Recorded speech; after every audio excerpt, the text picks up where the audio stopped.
Bonjour à tous, nous sommes heureux de vous accueillir aujourd'hui pour nos rencontres conseils en distance, en webinaire. Le conseil d'administration du CERF France Maine-et-Loire, son président, aurait aimé qu'on se rencontre de manière physique, ça sera le cas sans doute un peu plus tard, mais le sujet étant d'importance, la réforme de la PAC 2023-2027, on va donc vous présenter ce sujet aujourd'hui. Ce on, c'est qui? C'est donc Nicolas Poulain, moi-même, directeur du conseil sur le marché agricole au CERF France Maine-et-Loire. C'est aussi Gwenaëlle Durand. Et que vous ne voyez pas, mais qui vont nous aider beaucoup, Manuela Guillou aux manettes et Céline Gédouin qui pourra aussi répondre dans les questions. Donc, dans ce webinaire, vous avez un petit endroit où vous pourrez poser des questions, ça s'appelle questions, et Céline répondra à vos questions de temps en temps. Vous pourrez les poser au fil de l'eau. Voilà. Pour ce matin, on va vraiment se concentrer donc sur la réforme de la PAC avec cette proposition, une première partie sur le calendrier général et le cadre, une deuxième partie, vraiment le cœur du sujet sur la déclinaison française de cette réforme de la PAC avec les premiers et les seconds piliers des aides PAC. Et puis enfin, on s'attardera sur les enjeux spécifiques liés aux éco-régimes. Tout au long de cette présentation, on fera des allers-retours entre les apports, je dirais, théoriques sur le contenu de la PAC et puis des simulations que vous présentera Gwenaëlle. Donc, on va commencer avec le calendrier et le cadre commun de la PAC 2023-2027. On a environ 1h30 ensemble en fonction des questions, en fonction de la rapidité à laquelle on va dérouler la présentation.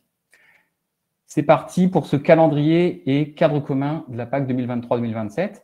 Alors, un petit retour en arrière sur ce qu'implique la réforme de la PAC par rapport à ce qu'elle a été dans les années, voire décennies précédentes.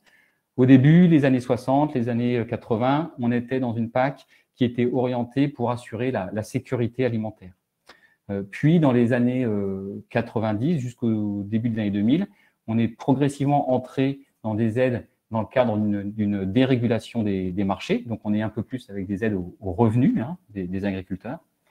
Et puis, depuis les années 2000, vous l'avez bien vu, on est maintenant avec des aides PAC toujours pour soutenir les revenus, mais aussi avec une prise en compte forte, de plus en plus importante, des impacts environnementaux.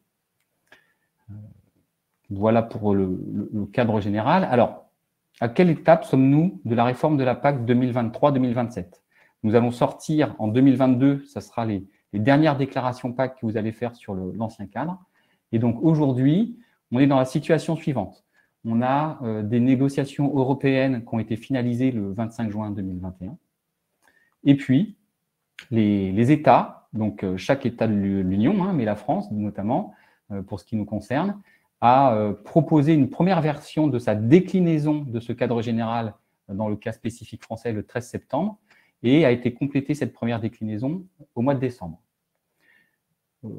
Pour la petite histoire, ce document qui a été présenté aussi au niveau de la Commission européenne, et c'est celui qui nous a servi à bâtir toute notre information, là, il fait la bagatelle de 935 pages.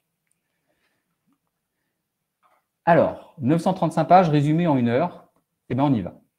Donc, ce qu'on sait d'un point de vue historique, c'est qu'on a cette PAC qui se décline en 2 piliers. Le premier pilier avec les paiements directs, et puis le second pilier dans lequel on retrouve ce qui s'appelle le développement rural et les aides FEDER.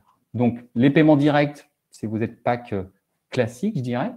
Et puis, on retrouve dans le second pilier les aides à l'installation, les aides aux mesures agri-environnementales, la gestion des risques, les assurances récoltes, entre autres, et les aides à l'investissement comme les PCAE. Vous voyez, 75% du budget sur les paiements directs, le premier pilier, et 25% du budget sur le second pilier. Cette réforme de la PAC, elle s'inscrit également dans une obligation de répondre à un cadre général qui est le Green Deal. Le Green Deal, dans Green Deal, il y a Green.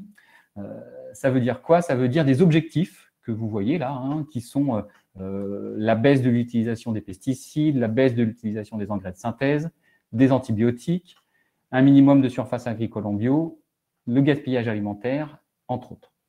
Donc, les 935 pages là, dont on parle de déclinaison de cette réforme, eh bien, visent aussi à expliquer en quoi la réforme qu'on va vous présenter répond à ces objectifs-là. On pourrait, à cette lecture-là, imaginer des bouleversements. Vous allez voir, ce n'est pas à ce point. Ensuite, alors, sur le premier pilier des aides PAC, qui concerne finalement le plus gros volume des aides que vous percevez, vous, agriculteurs, on a quoi? On a de 2015 à 2022, vous le voyez, les droits à paiement de base, ils vont devenir des aides de base aux revenus. On a le paiement redistributif qui va quasiment pas bouger. Le paiement vert, on s'y attardera, qui va devenir un paiement éco-régime. Le paiement JA qui va être maintenu et les paiements couplés qui sont maintenus. Vous voyez en jaune, en fait, ce sont des options finalement qui sont proposées par l'Union aux États membres. Et la France, elle, a bien, dans son plan stratégique national, décidé de maintenir, voire renforcer les paiements JA et paiements couplés. Donc, n'hésitez pas au fur et à mesure à poser des questions. Céline, peut-être, a déjà commencé à répondre à certaines d'entre elles. Et puis, on fera des pauses pour s'attarder sur certaines de ces questions. Ça, c'était le cadre général. On va rentrer vraiment dans le cœur du sujet avec la déclinaison française de cette réforme de la PAC. Alors, dans les grandes lignes, un des objectifs, c'est de ne pas faire varier de plus de 4% les aides par grand territoire et par grande filière. On verra qu'il y a quand même des situations individuelles où ça peut être plus important que ça. Donc, l'aide de base aux revenus, c'est ce qui va remplacer les DPB. C'est pas synonyme, mais c'est le même sujet. On avait une convergence dans l'ancienne PAC des DPB. On va continuer à avoir cette convergence, c'est-à-dire que les aides de base aux revenus, les ABR, on va s'habituer à ce petit résumé de ce mot, vont évoluer en 2023, puis en 2025. Cette convergence sera limitée à 30%.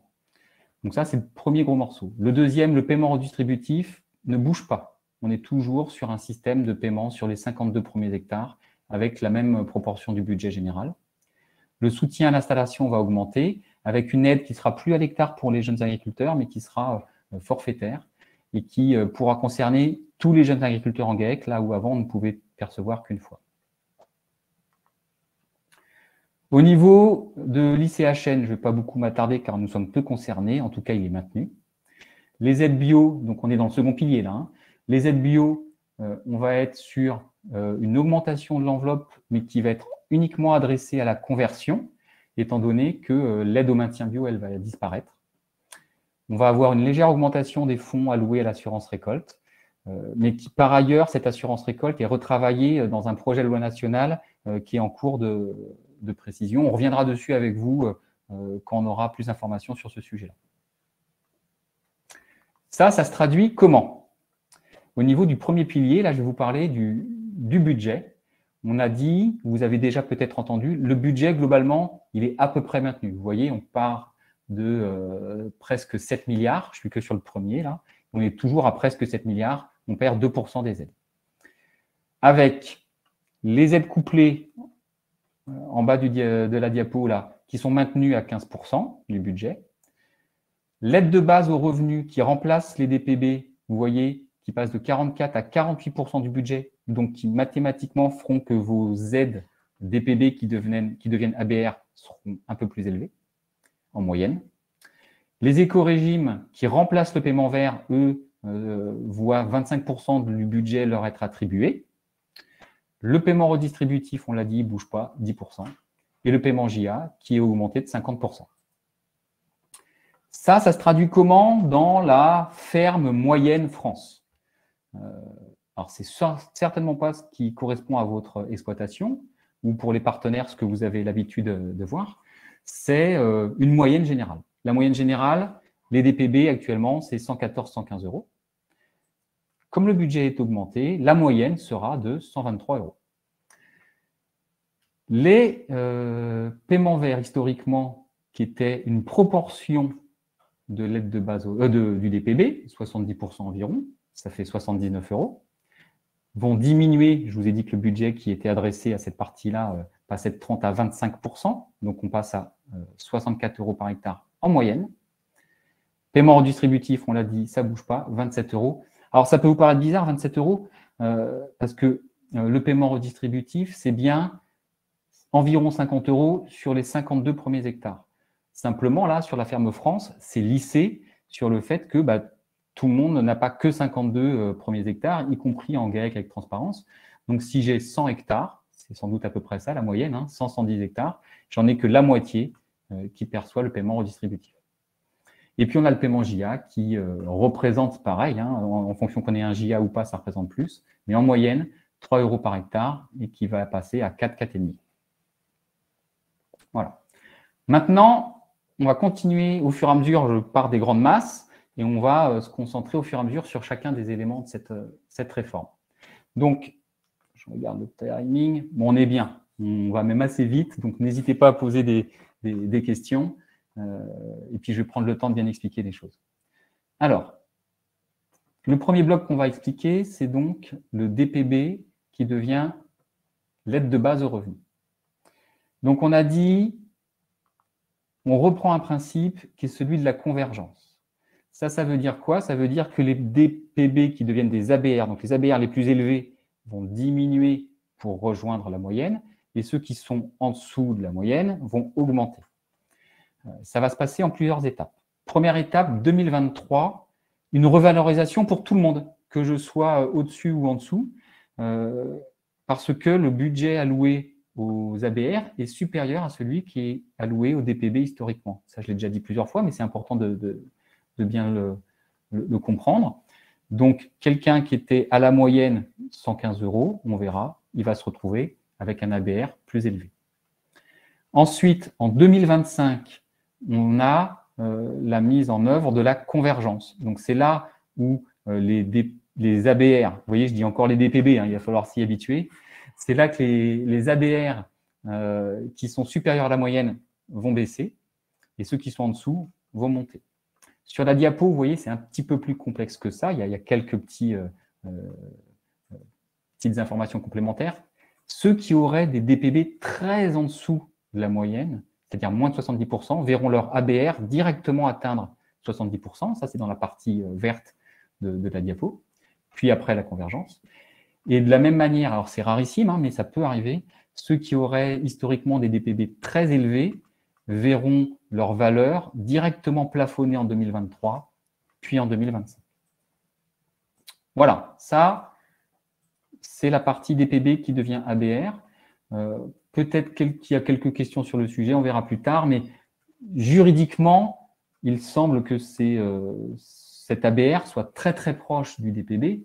Donc, les questions liées au transfert de DPB qu'on avait avant, donc les transferts d'ABR, les créations d'ABR moyens, on ne sait pas pour l'instant, tout n'est pas écrit dans les 935 pages dans la déclinaison. On imagine que ce pourrait être très proche du fonctionnement des DPB. DPB devient aide de base au revenu. Ensuite, le paiement JA. On a vu le budget global, il est augmenté de 50%. Mais pas de la même manière. On avait historiquement une trentaine d'hectares, oui, c'est ça, 34 premiers hectares, qui étaient valorisés à environ 70 €, puis après, ça avait augmenté jusqu'à 90. Donc, pour une aide de 2500 à 3000 €. Là, ça va être une aide forfaitaire. Donc, on va être environ à 4000 € par jeune. Et dans le cadre de GAEC, on aura l'application de la transparence. Donc, il pourra y avoir plusieurs jeunes qui toucheront cette aide, qui la toucheront, comme historiquement, pendant 5 ans. Le paiement redistributif, vous voyez, diapositive très simple. Il n'y a pas de modification, en tout cas à ce stade-là. 10% du budget, 52 premiers hectares à 50 € et application de la transparence GAEC. Voilà, j'arrive à la fin de la présentation d'un premier bloc lié à cette réforme de la PAC, où on parle d'aide de base au revenu qui a remplacé DPB, on parle de paiement redistributif qui est peu modifié et d'aide JA qui est augmenté. Donc à ce stade-là, je vais laisser la parole à Gwenaëlle parce que tout au long de la présentation, je vous l'ai dit, je le répète, on fera des allers-retours entre les apports théoriques, ou en tout cas les informations, et des projections sur des exploitations types, sur des simulations, pour mieux comprendre et assimiler ce qui va se passer. Donc, je te laisse la main, Gwenaëlle. Eh bien, merci. Donc, effectivement, pour illustrer un petit peu tout ça, on a choisi de vous présenter différentes simulations qu'on reprendra, donc, comme disait Nicolas, au fil de l'eau, au fil des explications. Donc là, sur cette première présentation, en fait, on va uniquement parler donc, de l'ABR, du paiement redistributif et de l'aide JA. Donc, je disais différentes simulations, parce qu'en fait, c'est pour vous présenter différents systèmes aussi. Donc là, le premier cas, c'est donc une exploitation en bovin allaitant. Donc, c'est une EARL, elle a 94 hectares. L'assolement, voilà, c'est 20 hectares de prairies temporaires, 30 en prairies permanentes, 24 hectares de céréales d'hiver, ça peut être du blé par exemple, 20 hectares de céréales de printemps, type maïs par exemple. Elle a cette EARL-là aussi, donc 85 vaches allaitantes en système naisseur-engraisseur, et puis un bâtiment hors sol. Et puis, donc, on voit effectivement que ces DPB historiques étaient plutôt d'un niveau faible, puisque donc à 105 € hectare, c'est vrai qu'on se trouve donc en dessous de la moyenne, on disait 114-115 €. Et sur la gauche, le petit bâtonnet, là, vous représente en fait ces aides historiques à cette exploitation-là. Donc, en 2021, elle percevait, voilà, un DPB à 105, un paiement redistributif, donc qui représente 26, parce que comme dans la présentation de tout à l'heure, c'est lissé sur l'ensemble des hectares, mais c'est bien les 50 € sur les 52 premiers hectares. Le paiement vert, donc, qui est en proportion du DPB, et puis une aide couplée bovine, bien sûr. Donc, l'effet de la réforme sur celle-ci, donc on l'a dit, hein, sur le DPB qui se transforme en ABR dès 2023, on a tout de suite l'effet de la revalorisation des montants. Donc, on passe de 105 à 117. Et puis, à partir de 2025, l'effet de la convergence qui nous rehausse le montant pour se rapprocher de la moyenne qui sera donc dans ces eaux-là, 122, 23, on a dit tout à l'heure. Donc, voilà sur l'effet sur le DPB qui se transforme. Et puis, sur le paiement redistributif, on l'a dit aussi, hein, il n'y a aucun effet. Alors là, il y a un petit euro d'écart, mais c'est juste une histoire d'arrondi dans les simulations. Mais voilà, il reste exactement identique. Donc là, finalement, pour une exploitation comme ça, entre 2021 et 2023, on passe déjà donc, de 12 300 € qu'on avait d'aide en 2021 pour arriver à 14 000 € à partir de 2023. Les 12 300 € et les 14 000, c'est bien sur ces deux premiers. Uniquement, oui, pardon, uniquement sur la partie aide de base et paiement redistributif. Donc, voilà notre cas bovin allaitant. Ensuite, on a un deuxième cas, ce sera donc une exploitation en bovin lait. Donc là, c'est un GAEC à 3 associés et un JA, enfin dont un JA. Le GAEC, lui, il exploite donc 190 hectares avec un assolement donc, de 50 hectares de prairies temporaires, 30 en prairies permanentes, 50 de blé, on va dire, et puis 60 de maïs. Il y a 165 vaches laitières. Et donc là, on est à l'effet inverse de notre exploitation en bovin allaitant. Il y a, des DPB qui sont plutôt au-dessus de la moyenne, à 140 € hectare. Et puis, même chose, donc sur la gauche, le bâtonnet qui vous représente le montant de ces aides historiques, ramené toujours pareil à l'hectare. Donc là, on voit apparaître le petit paiement JA, puisque c'était la première année, on le verra plus tard, la première année où le JA était présent dans le GAEC. Donc, l'effet de la réforme, là aussi, sur cette exploitation-là, donc sur la partie DPB, là, ou paiement de base. Donc, dès 2023, on a dit, même si on a des DPB au-dessus de la moyenne, on a quand même l'effet de la revalorisation. Donc, c'est pour ça, là, on voit bien, hein, on passe de 140 à 156 € à l'hectare. Et puis, par contre, comme on est quand même au-dessus de la moyenne, en 2025, du coup, l'effet de la convergence fait qu'on on verra notre montant d'ABR, du coup, se réduire. Être diminué, ok. C'est ça. Et puis, donc, sur le paiement redistributif, comme pour le reste, aucun changement. Et le paiement JA, lui, par contre, on l'a dit, comme ça passe sur une valeur forfaitaire, là, on voit effectivement apparaître un montant qui se trouve doublé et ramené à l'hectare ici dans notre simulation. Et puis, en 2025, on le perd, mais parce qu'on arrive au bout des 5 ans du JA. On n'est pas JA toute sa vie. Et donc, au bout de 5 ans, on perd cette aide-là. Donc, c'est pour ça qu'on la voit disparaître en 2026. Donc là, sur cette exploitation-ci, du coup, donc pareil, en prenant toujours que le DPB plus paiement redistributif et LJA, en l'occurrence, puisque là, on en a une, on passe de 35 900 € en 2021 à de 40 850 en 2024, on va dire, enfin les premières années, là, avec la revalorisation. Et par contre, on redescend à 34 390 € sur les dernières années, d'une part avec l'effet de la convergence et d'autre part avec la perte de l'EDGIA. D'accord. Ce qu'on peut relever ici par rapport à ce que tu viens d'expliquer, c'est que hors EDGIA, malgré un DPB historique supérieur à la moyenne, on est sur une stabilité. Ce n'était pas forcément des choses auxquelles on pouvait s'attendre initialement, mais du fait du budget augmenté sur la partie ABR, là, on est relativement stable. Ouais, c'est ça. Voilà pour celle-ci. Donc, le troisième cas, c'est donc là un système grande culture. Alors, on est en présence d'une SCEA, mais peu importe, j'allais dire. Et puis, on a donc un UTH.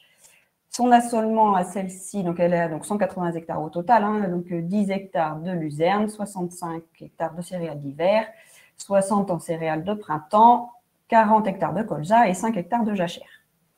Alors, celle-ci, elle est pile poil, elle a des DPB pile poil dans la moyenne, à 115 €. Ouais. Et puis, bah, même chose, on voit donc ce qu'elle avait jusque-là. Je ne m'attarde pas plus.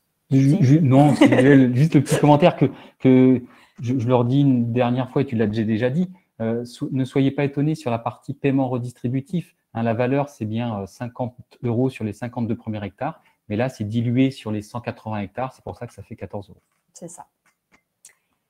Donc, bah, quand on se situe avec des DPB à la valeur moyenne en 2021, on va se retrouver en 2023 bah, aussi à la moyenne. Donc, avec l'effet de la revalorisation, on passe de 115 à 120 et quelques euros.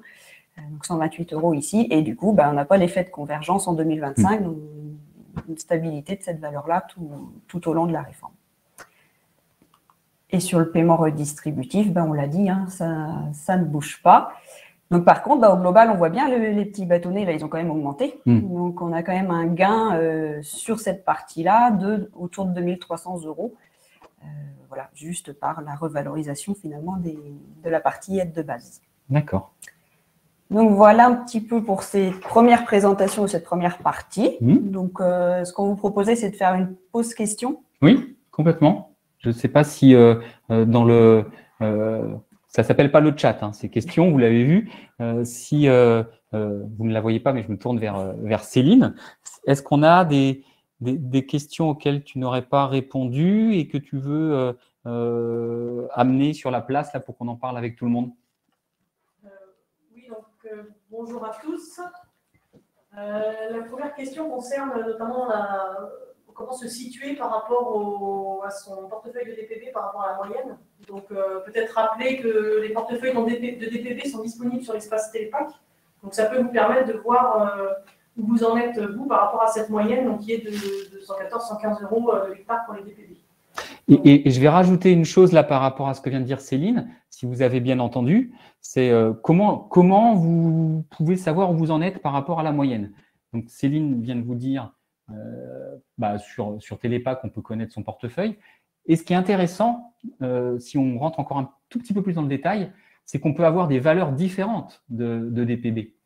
C'est-à-dire qu'avec le jeu des évolutions de l'entreprise, des reprises de surface, par exemple, des installations, fait qu'on peut avoir, je vais dire n'importe quoi, 50 DPB à 130 €, 50 autres à 160 et 50 autres justement uniquement à 100. La réforme va bien s'appliquer sur chacun de ces sous-parties de portefeuille finalement. La moyenne aurait sans doute fait le même résultat, mais de ce qu'on a compris, c'est que vous aurez bien toujours un portefeuille distinct avec différentes valeurs d'ABR, sans doute aussi en lien avec de futurs transferts d'ABR avec des valeurs différentes.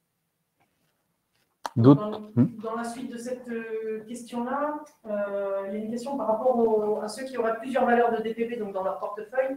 Donc, nous, quand on fait des simulations, on fait bien la moyenne de de ces DPB pour prendre en compte notre simulation. Par contre, évidemment, la convergence, enfin, je peux le préciser, mais sera bien différente selon la valeur du DPB de votre portefeuille. Donc, ça sera bien pris ligne par ligne. Ouais, si vous avez des DPB en dessous de la moyenne, c'est ce qu'expliquait Gwenaëlle tout à l'heure, ils vont avoir plutôt tendance à augmenter. Par contre, ceux qui seront en dessous de la moyenne auront plutôt tendance à d'abord augmenter en 2023, puis après converger vers la moyenne, donc c'est-à-dire diminuer un petit peu. Exactement. Exactement. Une autre question, c'est par rapport à votre diaporama, je ne sais pas si on peut revenir dessus, il y avait l'histoire de la convergence, justement. Il y avait une question sur la valeur qui était mentionnée. Voilà, stop. Ici. Les 1350 et les 1000 euros, on n'en a pas trop parlé, donc il y a une question par rapport à. D'accord. Donc, ça, c'est ces deux valeurs-là, 1350 et 1000 euros, sont assez exceptionnelles. Peut-être on en rencontre encore. Historiquement, c'était lié à des DPB concentrés sur des très faibles surfaces avec, par exemple, des ateliers de veau de boucherie. Je ne sais pas s'il y a beaucoup d'autres exemples. En tout cas, si aujourd'hui, on a encore des DPB qui seraient supérieurs à 1500, 2000 euros, par exemple, donc là, la valeur d'un DPB. D'un DPB, oui. Exactement. Si jamais la question, c'était, c'est pas la valeur totale, hein, c'est bien, si j'ai 30 000 euros de DPB sur 200 DPB, ça fait 150 de moyenne, là, on n'est pas concerné. Par contre, si j'ai un DPB ou deux ou trois qui, chacun d'entre eux, a une valeur, par exemple, de 1500 euros ou 2000 euros, j'en sais rien, la convergence va faire que, dès 2023, paf, ces valeurs-là seront descendues à 1350 et en 2025, descendues à 1000 euros. La question après suivante, c'est pourquoi on n'a pas du tout parlé du paiement vert. Donc je pense que ça va venir après, mais c'est ça. Exactement. Je le confirme. On y va un peu par bloc pour bien assimiler les choses. Et donc là, ben justement, de mémoire, hop là, ça vient. C'est la suite. Okay, bon, bah, super. Voilà. Donc, ça va nous permettre de nous rassurer. Et puis, la dernière question, c'était par rapport à la discipline financière. Est-ce que cela existera toujours ou pas? Est-ce qu'on a une réponse? Alors, discipline financière, c'est quoi? On a un budget global de la PAC chaque année. Et dans vos lignes de paiement PAC, vous avez un prélèvement qui est fait pour venir alimenter d'éventuels dépassements budgétaires. Et puis, en général, et d'ailleurs, souvent, vous vous posez des questions, c'est quoi ce truc-là? Mais on est toujours content quand c'est comme ça. Et ben, ça réapparaît dans vos paiements l'année suivante. Alors, jamais exactement le même montant, mais c'est quand même pas loin. Ça, c'est pour expliquer ce que c'est et pour répondre, je n'en sais rien. Donc, on peut imaginer que ce sont des mécanismes budgétaires donc, qui pourraient continuer à exister. C'est simplement pour gérer le budget. Ouais. Donc, il y a une dernière question là, qui vient d'arriver. Quel est le coefficient de convergence des ABR? Est-il linéaire sur les 5 ans? Donc, c'est un peu ce que vous avez expliqué. Ça va dépendre de la valeur du DPB aussi. Alors, la question est précise et je vais revenir hop, tac, tac, tac, au tableau. J'aurais dû y rester, voilà. Donc, c'est pas, si la question c'est est-ce que c'est chaque année, la réponse c'est non. C'est-il linéaire sur les 5 ans? Oui, voilà, très bien. Donc, la réponse est non. J'ai une valorisation ou revalorisation en 2023. Puis, l'effet de la convergence se déroule en 2025. Et ensuite, je suis stable. On est bien en deux temps. 2023, je revalorise. 2025, je converge. Voilà. Merci. Super. Merci beaucoup pour ces questions qui étaient… on voit bien que vous connaissez le sujet et en tout cas, vous vous posez les bonnes questions parce qu'elles sont très, très adaptées à tout ce qu'on vient de dire. Et par rapport, c'était une excellente transition aux paiements verts qui deviennent des éco-régimes, j'attaque maintenant sur ce sujet-là. J'arrive, voilà. Donc, le paiement vert est remplacé par les éco-régimes. Alors, Kesako. On avait un paiement vert, et on l'aura encore en 2022, qui est, si on respecte les conditions, une valeur proportionnelle à mon DPB. 70% grosso modo sur la dernière année. 200 euros de DPB, 140 euros de paiement vert. 100 euros de DPB, 70 euros de paiement vert. là, le système change. Je vais avoir 3 valeurs possibles de paiement. Une première qui ne nous intéresse pas beaucoup, c'est 0. On va essayer de l'éviter quand même. Une deuxième qui est un niveau standard à 60 €. Donc, quand on voit ça, on entend, moi j'entends plutôt en dessous de la moyenne si j'étais avec un DPB moyen historique. Et puis, un niveau supérieur qui est à 82 €, qui est à peu près finalement la valeur de paiement vert qu'on touchait lorsqu'on était à la moyenne. Donc, 2 niveaux et on n'espère pas un troisième. Ces montants à ce stade-là, ils sont estimés à partir de l'enveloppe globale qui est destinée aux éco-régimes. Imaginons, ça sera des jeux de proportion, que tous les exploitants respectent la totalité des critères pour atteindre le niveau supérieur. On n'aurait personne à 0, on n'aurait personne à 60. Ben, la valeur, elle serait en dessous de 80. Donc ça, ce sont des projections. Maintenant, comment on fait pour percevoir ces éco-régimes? Alors là, on va rentrer un peu plus dans les détails, ça va être un peu plus complexe. Et on va prendre le temps. Regarde. Ouais, on va prendre le temps. Donc, 3 voies d'accès. Une première voie qui s'appelle la voie des pratiques. On s'y attardera parce qu'elle est importante. Et ce qu'il faut comprendre, c'est qu'elle se gère, cette voie-là, par bloc. Le bloc des prairies permanentes, le bloc des cultures permanentes, arboriculture, viticulture, le bloc des terres arables, prairies temporaires y compris, et toutes les cultures. Donc, dans ces blocs-là, on va devoir respecter un certain nombre de critères. Sur des prairies permanentes, à minima, ne pas retourner plus de 20% de ces prairies. Sur des cultures, c'est de la couverture végétale dans l'interrang. Et puis, sur les terres arables, c'est de la diversité d'assolement. Ce qu'on a appris dans la dernière version du plan stratégique national, c'est que ce qu'on savait déjà, c'est que pour toucher le plus haut niveau d'un éco-régime, si dans mon exploitation, j'ai plusieurs blocs, il faut que je respecte chaque bloc. Par contre, il y a une petite souplesse qui est apportée, c'est que pour être concerné, il faut qu'un bloc de culture, un bloc d'usage du sol, représente plus de 5% de ma SAU. Je traduis, si j'ai 100 hectares de culture, 100 hectares de SAU, dont 4 hectares de prairies permanentes, je ne suis pas concerné par le bloc prairies permanentes. Si j'ai 6 hectares de prairies permanentes, 6%, je suis concerné. On va revenir après en détail. Deuxième manière d'accéder au paiement éco-régime, la certification.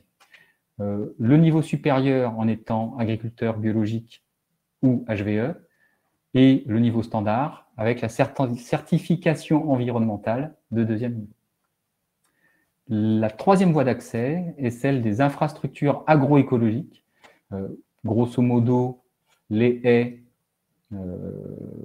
et les jachères de mémoire, mais surtout les haies, qui doivent atteindre un niveau non négligeable, on verra à quoi ça correspond. C'est bien au-dessus, en tout cas, de ce qu'on avait avant dans les surfaces d'intérêt écologique. Schématiquement, ce que je viens de dire, ça se traduit comme ça. 3 voies, les pratiques agricoles, la certification, les infrastructures agroécologiques. Et je rajoute un élément qui est celui, pour la certification et les pratiques agricoles, on peut aussi percevoir un petit complément, ça s'appelle le top-up haie, un bonus, si on a beaucoup de haies, finalement, sur son exploitation. Je ne m'attarde pas sur cette partie-là des bonus haies, parce que ça ne représente pas tant d'aides que ça, que peut-être assez peu seront concernés. Si vous êtes concerné et que vous avez besoin de regarder, on s'y attardera individuellement. Mais là, pour la présentation, ça ferait trop d'éléments à affiner. Donc, je ne reviendrai pas sur le top-up haies. La voie des pratiques. On a dit qu'il y avait 3 voies. La voie des pratiques, donc là en détail. Si j'ai plus de 5% de ma SAU en culture permanente, je dois, pour avoir le premier niveau d'éco-régime, avoir au moins 75% des interrangs qui sont enherbés. Pour le niveau 2, 95%. Si j'ai des prairies permanentes, plus de 5%, là, il faut que je laboure, il faut que je retourne moins de 20% pour avoir le niveau 1. et moins de 10% pour avoir le niveau 2. Pour les terres arables, on est sur de la diversité d'assolement. On va détailler ça également, avec une cotation, un nombre de points selon sa diversité de culture et d'assolement, avec 4 points pour le niveau 1 et 5 points pour le niveau 2. Donc, je l'ai dit, si on est concerné par plusieurs blocs, il faut les respecter. Et peut-être ce que je n'ai pas dit, je vais le redire. Si je suis concerné par les 3 blocs, je vais prendre une exploitation un peu complexe, que je suis au niveau 2 pour les prairies permanentes, au niveau 2 pour les terres arables, et au niveau 1 pour les cultures permanentes, eh bien, je serai payé sur l'ensemble des surfaces au niveau 1. Donc ça, c'est pas anodin. Ouais. Vous êtes prêts? Une diapo sympa qui va arriver. Moi, je la vois déjà. Bam. Alors, tout ça pour dire que ça peut paraître un peu compliqué. Là, je suis sur la voie des pratiques toujours et je suis sur les terres arables. Comment on fait pour avoir 4 points ou 5 points? Ça dépend de la diversité des cultures. Si vous regardez un petit peu dans ce diapo, et de toute façon, ça je ne l'avais pas dit encore, je crois, vous recevrez ce diaporama à l'issue du webinaire, donc vous aurez le temps d'approfondir. On voit que si on a pas mal de prairies temporaires ou de jachères, ou si on a pas mal de prairies permanentes, on a tout de suite pas mal de points. Si ce n'est pas le cas, c'est la diversité des cultures qui fera qu'on atteindra un niveau de points suffisant. Je m'attarde un tout petit peu parce qu'il y a des familles de cultures pour bénéficier du nombre de points. Et là, les exploitations vraiment purement grande culture vont voir que ce n'est pas si évident que ça, parce que toutes les céréales d'hiver sont regroupées en une seule famille, toutes les céréales de printemps en une seule famille. C'est peut-être pour ça qu'on a dit dans nos présentations d'exploitation céréales de printemps, céréales d'hiver, au lieu de dire maïs, blé. C'était pour se mettre un petit peu déjà dans ce mouvement-là de réflexion. Et puis, vous voyez d'autres familles. Donc, si j'ai du maïs, du sorgho et de l'orge de printemps, tout ça, je suis dans une seule famille. Petit exemple pour, vous voyez, d'un gros tableau, je vais passer à quelque chose de beaucoup plus simple. Mon exploitation en grande culture, là, dont j'étais en train de parler, qui a 50 hectares de blé, 50 hectares de maïs, 30 hectares de colza et 20 hectares d'orge. Elle a quoi? Elle a une famille, on va dire orge d'hiver et blé tendre d'hiver. Elle a une famille céréales d'hiver, blé plus orge, une famille céréales de printemps, maïs, et une famille oléagineux, colza. 3 points. Je ne touche rien. Vous vous rappelez, c'est 4 points le minimum et 5 points le maximum. Cette même exploitation, alors je pourrais dire, il y a plein d'autres cultures potentielles, mais cette même exploitation, si elle a 10 hectares de prairies temporaires, ou 10 hectares de jachères, ou 10 hectares de luzerne, par exemple, ou de pois, des légumineuses, eh bien, elle a 5 points. Parce que les 10 hectares dont je viens de parler, là, rapportent 2 points. En polyculture élevage, la voie des pratiques peut paraître assez simple. Elle le sera. Avec Gwenaëlle, on verra qu'il y aura des petites subtilités auxquelles il faut faire attention, par contre. Mais avec 40 hectares de blé, 50 hectares de maïs, des prairies temporaires et des prairies permanentes, on a vu dans la diapo que les prairies permanentes et les prairies temporaires rapportaient assez facilement des points. J'ai 6 points, je suis dans les clous. Ça, c'était la voie des pratiques. Je vais passer maintenant à celle de la certification. Je ne sais pas si j'ai été clair sur le sujet. Pour bénéficier de l'éco-régime, je vais choisir une manière d'y accéder. Je n'ai pas besoin de cumuler les bons points dans toutes les voies. J'en choisis une. Soit la voie des pratiques, soit la voie de la certification, soit la voie des infrastructures agroécologiques. Donc, une exploitation sur la voie des pratiques là, qui serait très en difficulté va sans doute se poser des questions sur les autres manières d'accéder aux éco-régimes. Donc, une des questions, c'est la certification. Donc, certification environnementale de niveau 2, j'accède au premier niveau de paiement, 60 €. HVE ou agriculture biologique, au deuxième niveau. Donc, agriculture biologique, on voit bien ce que c'est. La certification environnementale, on voit un peu moins bien. Ou on peut voir un peu moins bien. C'est quoi? C'est 4 domaines qui sont évalués.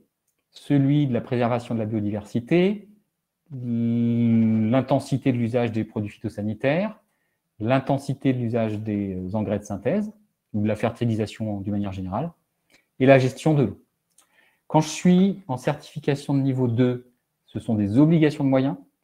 Quand je suis en certification de niveau 3, qu'on appelle HVE, c'est ça qu'on appelle HVE en fait, c'est une obligation de résultat après un calcul d'indicateurs et une notation. Voilà. HVE, c'est le niveau 3 de la certification environnementale. Petit aparté, je n'ai pas prévu de parler de ça, mais ce n'est pas grave. Quand je suis certifié HVE, je suis aussi exonéré du diagnostic et du conseil stratégique qui est dorénavant obligatoire sur l'usage des produits phytosanitaires. Troisième voie, la voie des infrastructures agroécologiques. Alors, niveau 1, 7 à 10% de mes surfaces, de ma SAU, qui est en infrastructure agroécologique, dont 4% sur mes terres arables. Niveau 2, 10%, dont 4% sur mes terres arables. Ça représente beaucoup, ça, peut-être? Ouais, on peut avoir un exemple. On peut avoir un exemple?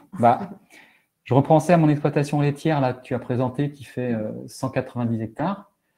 190 hectares, si on est sur des haies, ça fait 14 km de haies pour être juste au niveau 1. Juste au niveau 1. Juste au niveau 1. Au niveau 2, on est de l'ordre de 20 km.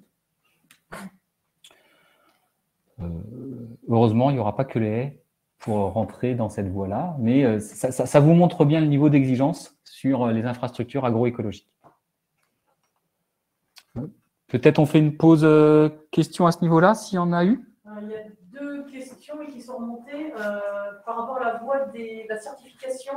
Une question sur le bio qui est plutôt intéressante. Est-ce qu'il faut que l'ensemble de mon exploitation soit bio ou partiel? Est-ce que être bio partiel suffit? Alors, je vais extrapoler ce qu'on a connu jusque-là et qui me paraîtrait assez logique. C'est que j'aurais tendance à imaginer que si je suis en bio partiel, cette partie-là est nativement sur le niveau 2.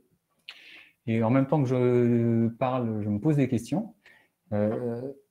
Parce que l'autre partie devra respecter, à mon avis, le niveau 1 ou le niveau 2. Donc, sur la partie où je respecte le niveau 2 avec la bio, pas de problème. Mais sur l'autre partie de mon exploitation, moi, je pense qu'il faudra atteindre le niveau 1. Et là, toute mon exploitation aura le niveau 1. Et mieux encore, atteindre le niveau 2. Et toute mon exploitation aura le niveau 2. Donc, si j'ai 40 hectares en bio et 40 hectares en, je ne sais pas, terre arable, bien sur les 40 hectares en terre arable, je pense vraiment qu'il faudra atteindre les exigences nécessaires pour percevoir les éco-régimes.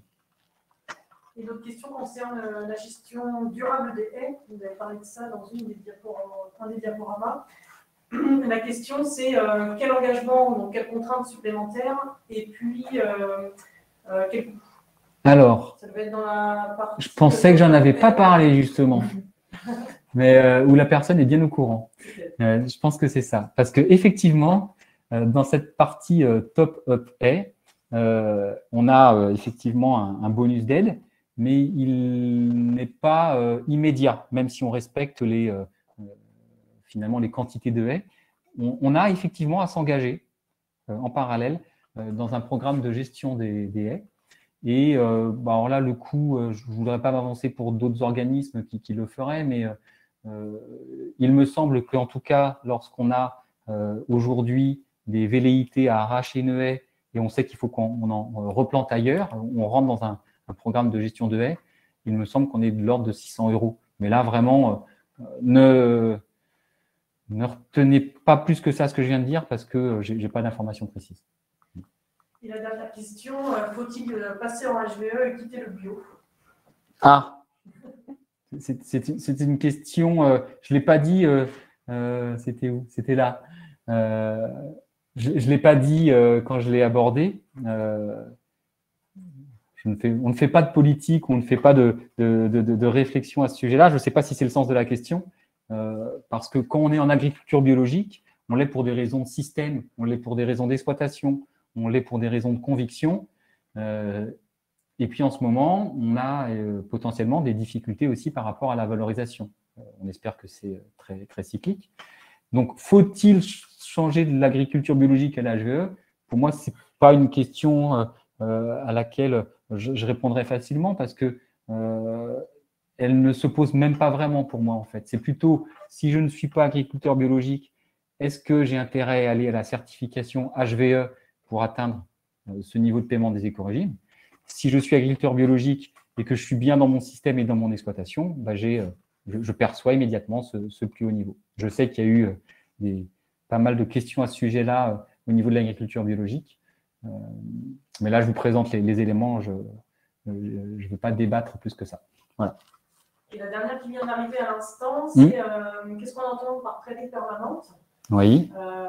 Est-ce qu'on peut, en gros, renouveler notre prairie permanente par labour ou pas? Ouais. OK. Alors, qu'est-ce qu'est une prairie permanente?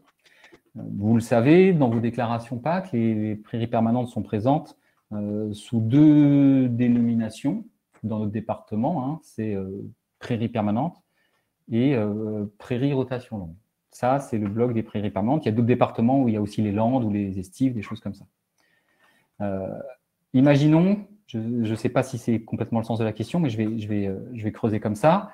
Si j'ai 30 hectares de prairies permanentes, il se peut que j'en retourne 10, mais que par ailleurs, j'ai 10 autres hectares qui, par leur âge, deviennent des prairies permanentes, parce que j'arrive en 6e année de prairie temporaire, je deviens prairie permanente.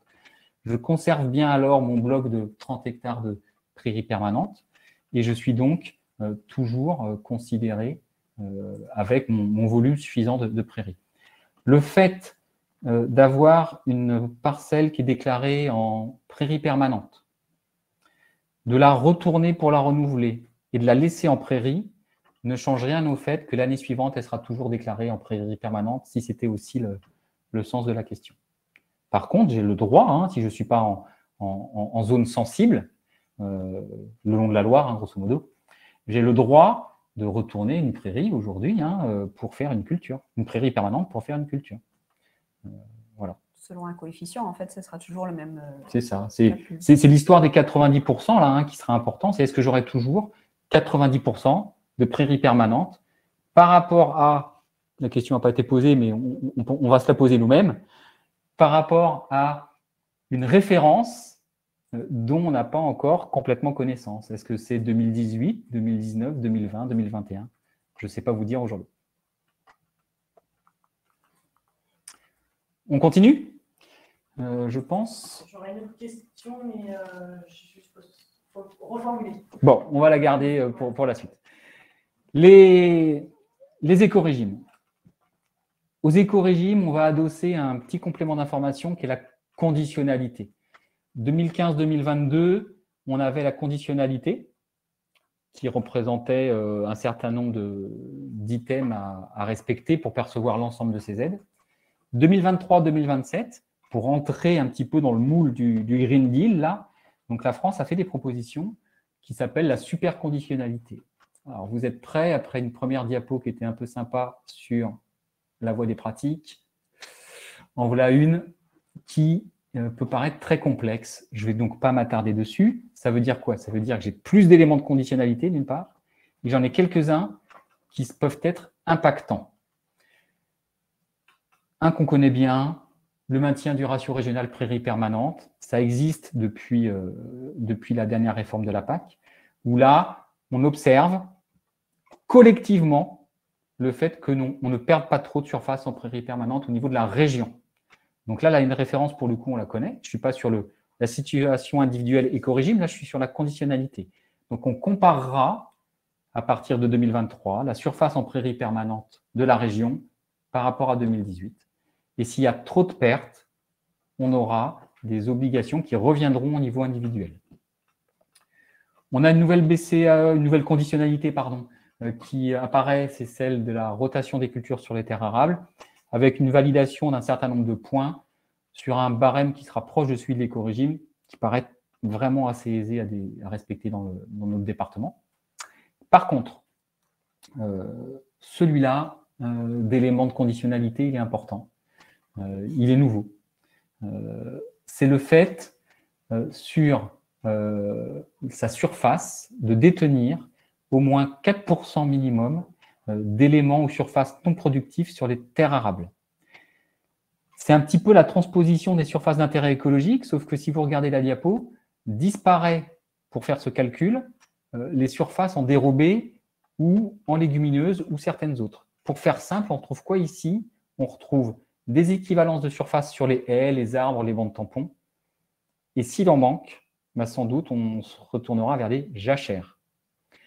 Donc, première manière de le faire. Deuxième manière, alors, qui est un peu complexe, mais ça ne change pas grand-chose à l'obligation, c'est qu'on peut être amené à avoir des prairies permanentes avec beaucoup de haies, ou de se dire j'ai du mal à respecter les 4% sur les terres arables. Donc là, ça pourra être 3% quand même, mais avec la capacité à ajouter des dérobés ou des cultures fixatrices d'azote. Mais là, il faudra aller jusqu'à 7%. C'est un peu compliqué. Vous relirez ça tranquillement. Mais on sait que pour nous, là, il y a un enjeu. C'est ce qu'on a mis sur la diapo. Il faudra faire attention à ces éléments-là pour être sûr de percevoir toutes ces aides. C'est la même chose. Je passe. Il y a des exemptions. Avec des dérogations. Ouais, c'est ça. Qui sont les mêmes qu'aujourd'hui. Enfin, oui, tu as raison. Qui étaient les mêmes que dans les… C'était les mêmes que pour les obligations de SIE. Ouais. C'est ça. C'est beaucoup d'herbe, grosso modo. Voilà. C'était un peu plus dense sur les éco-régimes et on va voir avec Gwenaëlle comment ça se traduit en termes de simulation économique. Yes. Donc, on va reprendre nos différents systèmes là, que je vous ai présentés tout à l'heure. Donc, notre première exploitation, on a dit, c'était nos bovins allaitants. Donc, je vous ai rappelé un peu l'assolement parce que finalement, cette exploitation-là, elle va pouvoir obtenir un éco-régime grâce à son assolement, et donc la voie des pratiques qu'on a présentée tout à l'heure. Alors, juste pour rappel quand même, on vous a remis 2021, c'est pour en fait bien se rendre compte qu'avant, le verdissement, c'était, on l'a dit déjà, mais je répète, c'était autour de 70% du montant du DPB. Alors que donc, avec la réforme, ce sera des montants fixes, on dit, donc soit rien du tout, soit 60, soit autour de 80 €. Donc là, dans notre simulation, effectivement, on atteint bien le niveau 2 des éco-régimes, tout simplement puisque l'assolement permet d'obtenir 5 points dans la grille de points, la grille de points qu'on a présentée tout à l'heure. Et donc, ça suffit à valider ce niveau 2. Alors, les 5 points, peut-être vous demandez comment, puisque c'est vrai qu'on n'a que 4 catégories là, de culture ou de prairies. Et bien, tout simplement parce qu'en fait, les prairies temporaires permettent d'en valider 2 points dès lors qu'on a au moins 5% de prairies temporaires. En fait. Ah oui, d'accord. Donc 2 points là, 1 point pour les prairies permanentes, 1 point pour les céréales d'hiver et 1 point pour les céréales de printemps. OK. Et donc en termes de montant, du coup, on va augmenter comme ça au fil de l'eau, au fil de la simulation. Donc là, on était à 19 000 € en 2021, si je prends les 3 catégories dont on parle. Et puis, on arrive à 21 700 € en 2027, à partir de 2023, parce que là, c'est assez… Non, en 2027, parce qu'il y a le DPB qui augmente. Oui. Donc, en gros, 2 700 € de plus à la fin, grâce à cette réforme. Sur ces 3 premiers niveaux de paiement. Sur ces 3 premiers niveaux de paiement. Ça On verra marche. après la suite. OK. Chez les bovins laits, du moins dans cette exploitation-là, parce que c'est des exemples, ça n'a rien, il ne faut pas retenir que c'est lié au système. Donc, sur cette exploitation-là, donc même chose pour rappel, si on prend 2021, le paiement vert de 2021, là, il représentait 94 € à l'hectare, puisque, toujours pareil, c'était la proportion du montant de DPB de 140. OK. Demain, du coup, on n'a plus cette proportion-là, donc même chose, on touche 60 ou 80 ou rien du tout.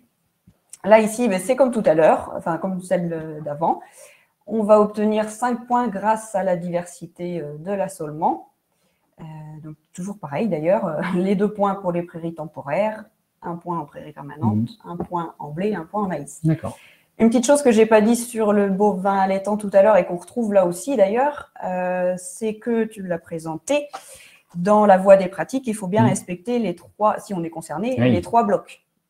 Donc là, on est concerné par 2, parce qu'il n'y a pas de culture pérenne, mais on est concerné par les prairies permanentes et les terres arables avec la diversité d'assolements. C'est ça qui n'est pas toujours facile à saisir, c'est que j'ai assez de points dans la voie des pratiques, aussi grâce aux prairies permanentes, qui sont maintenues. Mais elles-mêmes devront bien respecter le respect. C'est parce que j'ai toujours mes 15 hectares de PP. C'est ça. Ouais. Donc, en fait, il faut bien, donc là, c'est le cas, dans les 2 exemples que je viens de présenter, on a bien maintenu nos prairies permanentes. Donc, c'est au moins 90% en fait de la surface qu'il faut maintenir pour atteindre ce niveau 2 sur cette partie-là. Et puis, donc, les 5 points sur la diversité d'assolements entre nous. Donc, pour vous donner un ordre d'idée en montant, alors on va parler hors GIA, hors NGIA, parce que comme on la perd en cours de route. Donc, en 2021, on était à 51 900 € et on arrive à 50 000 € en 2027. Donc là, on a une petite perte, on va dire, de 2 000 € environ sur cette simulation-là. Donc, pareil, on verra la suite après. Le système grande culture. Donc, pareil, il va aussi donc pouvoir soit valider des écorégimes à 0, 60 ou 80, toujours pareil.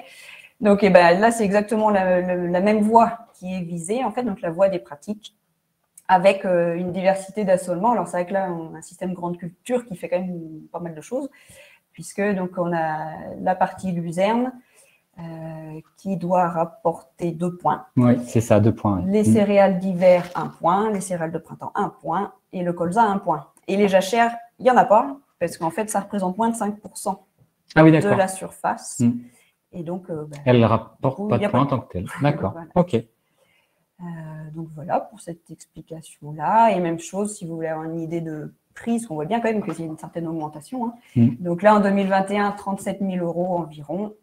Et on arrive à 40 300 € en 2027, donc 3 300 €. Ouais, ça veut dire qu'une exploitation qui est à la moyenne historiquement, qui est des valeurs de DPB, qui respecte les éléments lui permettant de percevoir le plus haut niveau d'écorégime, est plutôt gagnante pour l'instant. C'est ça. Ouais, d'accord. OK. Voilà. Et puis, petite surprise, on a un 4e cas. Qui n'était pas là jusque-là. Parce qu'il y a une petite particularité quand même sur les écorégimes, ça valait le coup de faire un détour. Donc, on a pris un 4e cas, qui est plutôt un cas Viti ou Arpo, plutôt Viti, là, du coup, dans cet exemple-là. Donc, c'est une exploitation qui a 50 hectares, dont 30 hectares de vignes, 15 de prairies permanentes et 5 hectares de blé. Alors déjà, donc si on reprend, parce que comme on ne l'a pas vu jusqu'ici, si on reprend 2021, donc on voit que le DPB de l'époque là représente 46 € à l'hectare. Alors c'est pas qu'elle avait un DPB très très faible, en fait son DPB il est au niveau de la moyenne. Oui. Mais c'est que les DPB elle en avait que 20. Ah oui, il n'y en avait pas sur les vignes. voilà, on n'avait pas sur les vignes. Okay. Et donc là, ce qui est représenté, c'est le montant moyen sur les 50 hectares. Ok. Et puis, donc, le verdissement, comme toutes les autres simulations, c'est toujours la proportion du DPB. Et il était aussi limité à ces 20 hectares. Donc, ça représente 31 € sur la totalité des 50.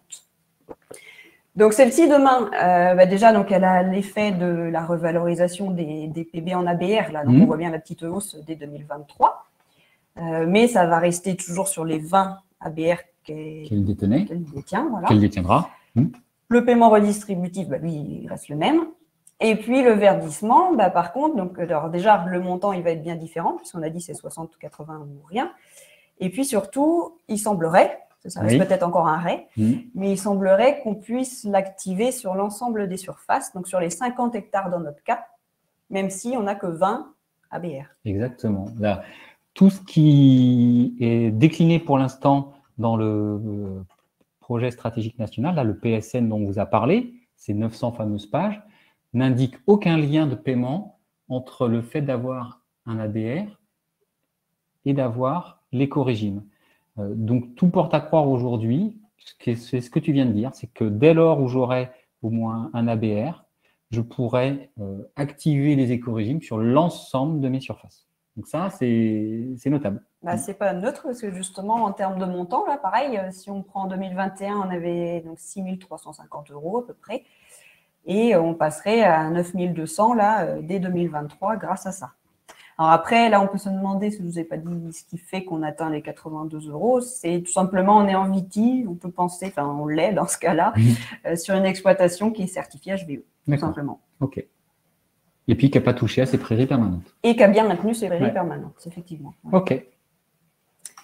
Voilà pour ces 4 simulations. Super. Je repasse. Je reprends la main. Ouais. Merci beaucoup. Donc, on va attaquer le... Petite question? Ah, on a superbe. On a une question. Oui. J'ai 2 questions là, qui sont peut-être intéressantes à préciser.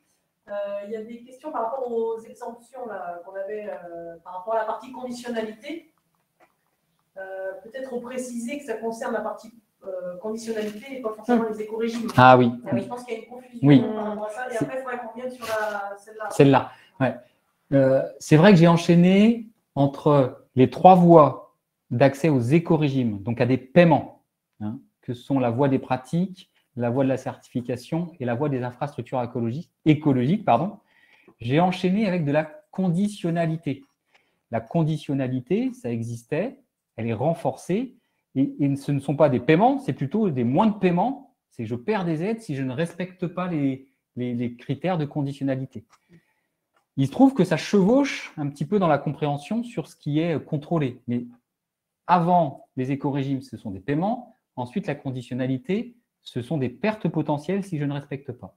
Et il y a plein d'éléments de conditionnalité. Certains d'entre vous se sont peut-être fait contrôler sur le domaine environnement, par exemple, quand on contrôle chez vous le plan de fumure, qui a des pendages et puis les stockages. Là, on peut perdre des aides. Mais ce n'est pas un moyen d'en toucher. Donc là, c'est pareil, vous voyez, il y en a plein. Et je me suis attardé simplement sur quelques-uns d'entre eux. Prairies permanentes, parce que ça existait déjà et ça ne change pas. Rotation des cultures, ça apparaît. Et à ce stade-là, on pense que ça sera très simple à respecter dans le département. Et la nouveauté, effectivement, le fait d'avoir suffisamment d'éléments non productifs. En fait, ce qui porte aussi confusion, c'est que c'est vrai que ça ressemble beaucoup, ces nouvelles BCAE, là, à ce qu'il fallait pour le paiement vert. Le paiement vert avant. Et oui, tu as raison. Le paiement vert devient éco-régime. Et là, il y a des éléments anciennement de paiement vert qui rentrent dans le champ de la conditionnalité. Exactement. Et alors, dans les questions, peut-être, c'était d'essayer d'expliquer un peu mieux les dérogations Non, c'était, à mon avis, il y avait une confusion entre le fait d'être exempt sur la partie conditionnalité, mais malgré tout, dans la partie respect de l'éco-régime, il y a quand même des choses à respecter pour avoir 100% de son éco-régime. Donc, je pense tout à fait. Ah oui. En fait, les 4 dérogations qui existaient, qui sont reprises, ne concernent pas la partie éco-régime. Pas du tout. Quelqu'un qui était exempt avant a quand même des choses. Complètement. J'aurai toujours des dérogations pour la conditionnalité, mais je devrais toujours faire en sorte de respecter les nouvelles règles qu'on vous a présentées pour percevoir les éco-régimes. Exactement. Après, on peut aussi se dire que les gens qui sont à 75% d'herbe vont assez facilement obtenir les points nécessaires. Ils vont avoir des points assez facilement nécessaires, mais tu nous expliqueras tout à l'heure qu'il y aura des vigilances importantes quand même. Ouais. Ok. Voilà, sur celle d'avant, voilà, celle-là. Sur celle-là, en fait, il y a peut-être repréciser les choses. Donc, il y a 7% à avoir là, sur. C'est où? Ouais, voilà, c'est où. Mais quand on passe par les 7%, il faut en plus 3 éléments. 3% d'éléments ouais, productifs. C'est ça. Parce qu'en fait, dans la question, l'exploitant a beaucoup de haies sur ses prairies permanentes. Oui. Donc, pour respecter ça, il faut qu'elle ait au moins 3% d'éléments non productifs. Donc, si elle n'a pas de haies, et que dans cette partie-là, on ne compte ni les dérobés ni les luzernes, c'est peut-être là qu'il faudra mettre de la jachère, justement. Et après, on complète et on doit atteindre minimum 7%. Et à ce moment-là, on inclut les dérobés et les coefficients, enfin tout ce qui est luzerne, trèfle, etc., pour avoir minimum 7%. Voilà, je pense que la question, c'était de préciser un peu ça. Et alors, il y a d'autres petites questions. En VITI, dans les HVE, donc, a-t-on besoin de respecter les 75% d'enherbement interrompu qui concerne la voie des pratiques? Eh bien non. Sur les éco-régimes, on est bien, mais là, c'est important de reposer la question. C'est bien, je choisis une voie d'accès, et si je respecte cette voie d'accès, les autres voies, je ne les regarde pas, en fait. Et une dernière question, un peu plus d'ouverture. Oui. L'éco-régime peut-elle accélérer la transition de l'élevage vers les grandes cultures et donc impact sur les références régionales des prairies? Question philosophique pour terminer. Alors, j'aurais tendance à dire plutôt non si je parle juste de la voie d'accès. Parce que dans la voie des pratiques, lorsqu'on est polyculteur-éleveur, on rentre assez facilement, voire facilement dans la voie des pratiques, rien qu'avec la structure de son assolement avec des prairies, justement, qui permettent d'accéder facilement, avec un nombre de points important, à la voie des pratiques et quelques cultures. Donc, je ne sais pas si c'était le sens de la question, mais pour moi, les éco-régimes ne sont pas de nature à influencer fortement les systèmes. Ils sont plutôt de nature à les compléter dans des situations où on aurait peu de diversité. Je pense qu'il y aura plus d'impact dans les zones de grande culture que ou dans les exploitations grande culture que pour les exploitations d'élevage. On l'a vu un peu avec les simulations aussi d'ailleurs, oui. Puisque c'est vrai que le bovin allaitant comme bovin lait, avec un système assez simple, rentrait tout de suite dans les 5 points là. Oui, oui. Et le système grande culture, ça nécessitait quand même d'avoir une vraie diversité d'assolement. Oui, exactement. Et après, la dernière question, mais je pense que c'est la transition pour ce qui vient après, une simulation complète sur les élevages de bovins allaitants. Et je pense que c'est ce qui vient après. Exactement, c'est la suite. On complète au fur et à mesure. Voilà. Donc, merci beaucoup Céline. Et on arrive justement au dernier volet d'explication de cette réforme de la PAC à travers les aides couplées et leurs évolutions. Et on aura effectivement complété tous les étages des aides PAC que vous pouvez percevoir. Alors, là aussi, il y a des changements. C'est les deux endroits où il y a le plus de changements, c'est les éco-régimes et les aides couplées. On a dit, on maintient le budget global. 15% des aides PAC sont des aides couplées dans le cadre du premier pilier. Mais à l'intérieur de ce budget, on a deux évolutions qui se compensent. D'une part, la hausse du budget destiné aux protéines végétales, qui passe de 2 à 3,5%. La parallèle à ça, c'est la baisse des aides animales, qui passe de 12,6 à 11% du volume.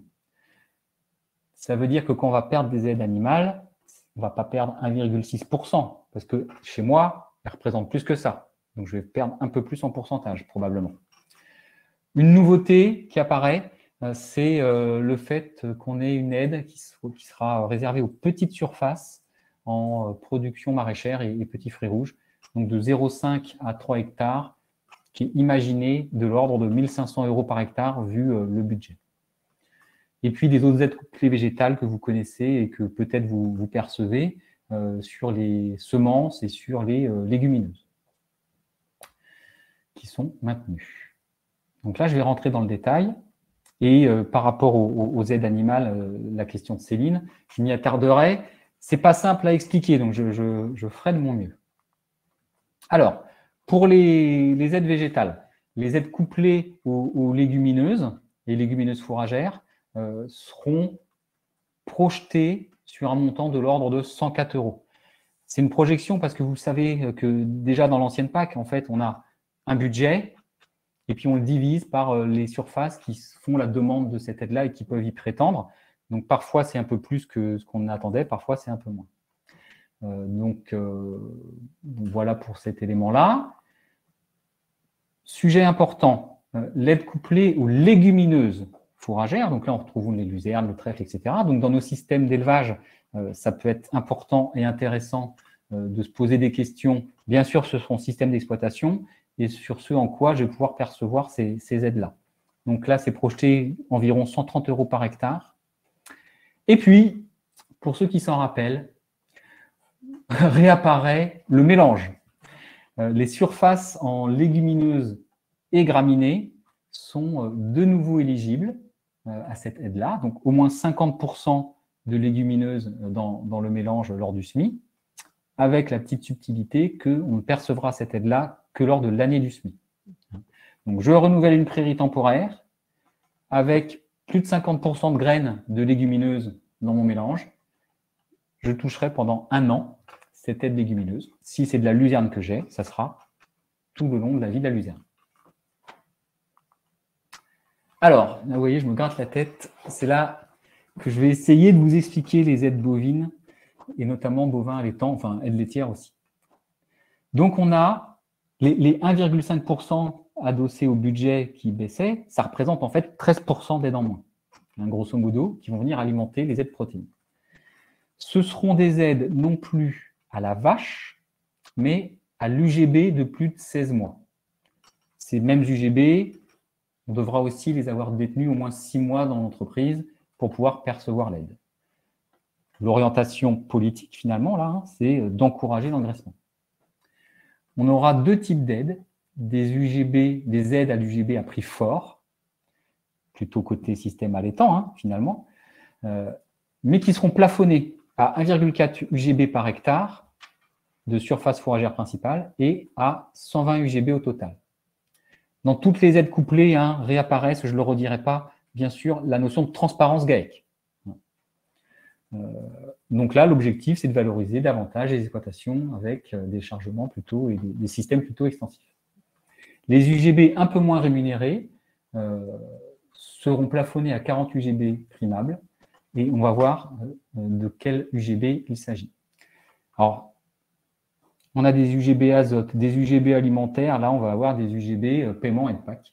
0 à 6 mois, 0. 6 à 16 mois, 0,6 de mémoire.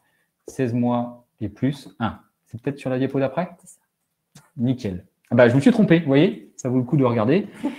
0 à 6 mois, 0 UGB. 6 à 24 mois, 0,6 UGB. Et plus de 24 mois, 1 UGB. Alors, cette diapo-là, elle est un peu complexe. Ça veut juste dire, elle veut juste dire que l'effectif éligible, c'est quoi? C'est celui qui sera détenu à la date de déclaration, on va dire, date de référence, mais également les UGB qui auraient été vendus dans les 15 mois précédents ou l'année précédente, je ne sais plus. Dans l'année précédente, on va dire. Oui, c'est ça, l'année précédente, et qui auraient respecté les règles. Ce qui fait qu'effectivement, sur une année, on a bien un cycle de production complet qui est pris en compte pour avoir tous les UGB primables. Vous reprendrez cette diapo-là tranquillement, parce que je n'ai pas fini dans la complexité. On a dit qu'il y avait des UGB à prix fort et des UGB à prix faible. Alors, les UGB à prix fort sont lesquels? Ce sont dans le tableau, donc c'est en haut, les mâles viande ou laitiers de plus de 16 mois, donc les systèmes engraisseurs. Et là, on va retrouver les femelles, donc les vaches, viande ou croisée, pareil de plus de 16 mois, avec un nombre limite lié à 2 fois le nombre de veaux sevrés de race à viande. Donc on est bien dans le système allaitant pour, ou l'engraissement pour le montant élevé qui est à 110 € par UGB. Et puis, on a par contre derrière le plafonnement là avec le chargement et les 120 UGB. Les UGB à prix faible, ce sont les mâles viande ou laitiers qui dépasseraient le nombre de mères, donc des systèmes engraisseurs, mais où en plus je faisais des achats pour engraisser. Pareil pour les femelles viande ou croisées viande au-delà de 2 fois le nombre de veaux sevrés. Donc c'est quand j'achète des animaux pour engraisser. Et puis les vaches laitières ou mixtes. Donc là on sera à 60 € par UGB, plafonné à 40. C'est un petit peu plus. Ben ouais. On était à 40. Ouais. En lait, ça veut sans doute dire un petit peu plus. En viande, ça veut dire globalement moins. Parce qu'on verra que notre simulation ne va pas forcément dire ça. Mais forcément, si on a une baisse de budget de 13% sur la partie aide bovine, on va avoir un nombre non négligeable d'exploitations qui vont être concernées par une baisse. C'est assez évident, ça. Ce n'est peut-être pas un signal extraordinaire d'un point de vue politique, mais là, nous, on vous retransmet en fait la réalité de la réforme. Ma petite synthèse, c'est quoi? C'est grosso modo, on perd sur la filière viande, et ça sera très variable d'un système à l'autre, entre des systèmes naisseurs-engraisseurs extensifs qui ne perdent pas, voire gagneront un peu, et puis des intensifs qui vont perdre du fait du plafonnement. Là, c'est compliqué au-delà d'une analyse individuelle d'avoir des éléments très précis. Pour l'identifier un petit peu plus et répondre à la question qui a été posée, comment ça se traduit dans les exploitations, je vais redonner la main à Gwenaëlle pour ces simulations. Ouais. Alors c'est vrai que comme tu disais, hein, ça ne va pas forcément toujours transparaître et puis surtout ça va être très différent d'une exploitation à l'autre. Là c'est vraiment des exemples, ça ne veut pas dire que c'est pareil pour toutes les, là par exemple pour toutes les exploitations en bovin allaitant. Donc là si on s'attache déjà à la partie aide couplée bovine, donc vous avez maintenant l'habitude hein, avec les petits bâtonnets là, donc 2021 c'était l'année dernière, donc l'année de référence on va dire dans notre cas. Et puis, on voit apparaître après les années de la réforme. Donc, l'aide couplée bovine, effectivement, si on ne prend que ce bloc-là, on voit bien qu'on a une baisse au fil de l'eau. Donc, ça correspond à ce que tu disais. Et par contre, si on prend le total d'aide, donc tout en haut, là, il y a une petite courbe qui vient d'apparaître. Ce total d'aide, c'est vrai que si on prend 2021, 31 532 et puis 2027, 31 709, on peut se dire qu'il n'y a pas beaucoup d'écart. C'est quand même assez stable. Mais en fait, c'est parce que cette exploitation-là, elle partait avec un DPB, qui était en dessous de la moyenne nationale. Donc, elle bénéficie quand même de la revalorisation déjà d'une part, et puis de la convergence vers la moyenne nationale d'autre part à partir de 2025. Et puis, elle bénéficie aussi de la partie verdissement là, qui est augmentée par rapport au paiement vert qu'on avait avant, qui était à 70 €, et puis là, on arrive à 82. Donc, tout ça fait que finalement, ça vient compenser la perte qu'elle a sur les aides couplées bovines. Et ces aides couplées bovines, parce que là, on est en train de se concentrer un petit peu. Donc, on a le montant global, on se concentre un peu sur elle. On a un montant qui est ramené à l'hectare, mais on a 85 vaches naisseurs-engraisseurs de mémoire. Mais on part de combien? On arrive à combien à peu près? Alors déjà, oui, peut-être pour vous donner un ordre d'idée en valeur, en fait, on obtenait 12 500 € d'aide bovin jusque-là. Avec la réforme, on n'est plus qu'à 9 000. En gros, j'arrondis sur les 5 ans. Et tout bonnement, je vais dire, parce que nos 85 vaches, effectivement, nous permettaient d'avoir 160 UGB éligibles. Donc, pas mal. On était un système naisseur-engraisseur. Donc, 160 UGB éligibles, mais sauf que là, avec les systèmes de plafonnement, je vais pouvoir, en fait, en valider, on va dire ça comme ça, que 98. Ah oui. D'accord. Donc, je perds quand même. On perd beaucoup. Et avec un montant plus faible. Donc, la diapo, là, effectivement, elle montre un maintien de l'aide sur un système allaitant parce qu'on part d'un niveau de DPB assez faible. Mais si on se concentre vraiment sur les aides allaitantes, passer de 12 500 à 9 000 €, là, on est en train de parler de 3 500 €.